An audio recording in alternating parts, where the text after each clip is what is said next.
Boys and girls, you really can achieve whatever you set your mind to. This animation has been over a year in the making, and it's the very reason I started developing the second version of the kinematic tool. I'd been looking forward to animating some discus and shotput throws since I started animating, but as soon as I tried to, I ran into problems with the conventional pivoting system I was using. This is the conventional system right here. It has controls for rolling and turning and twisting you'll find on any of the conventional systems you might be used to for IK rigs. See, the problem with it, aside from it being a complete mess of bones, is that even when hinging forward on the foot, the point of rotation remains on the heel, and so my dreams of creating any sort of interesting footwork or dance movements were out of the realm of possibility. So a little over a year ago, I got to work on a far more refined and precise pivoting solution that allows for this sort of stuff, where the point of pivot can be relocated across a movement. Toward the end of 2023, all the features of the tool were starting to gel, and I was able to start playing with the tool in all its glory. So I made these cool little single turn throws and half twists. But when I started to try full turning throws, I ran into another problem: Euler rotation, and all its limitations and roadblocks. And it was obvious at this point that, well, I needed to improve my quaternion game, since I basically had been avoiding the subject since I started animating.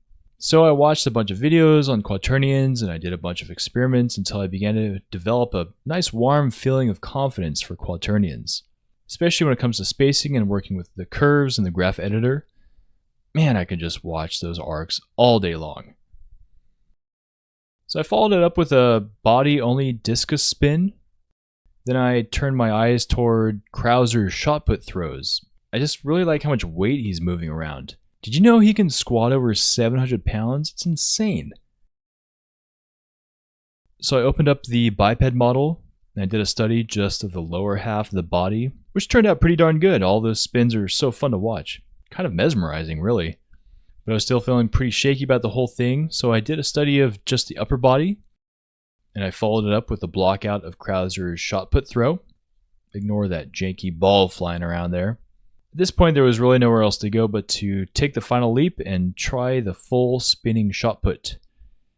Once I got the major movements down in a few hours, I spent the rest of the day really refining and polishing all the little bits and parts, making sure everything flowed as much as I could manage. In total, this final animation took one entire day. So just remember, boys and girls, if you work at something long enough, you can achieve whatever you put your mind to.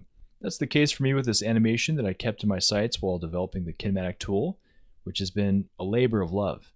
I started working on version 2 of the kinematic tool over a year ago, and it's now allowing me to handle animations that were completely out of reach beforehand.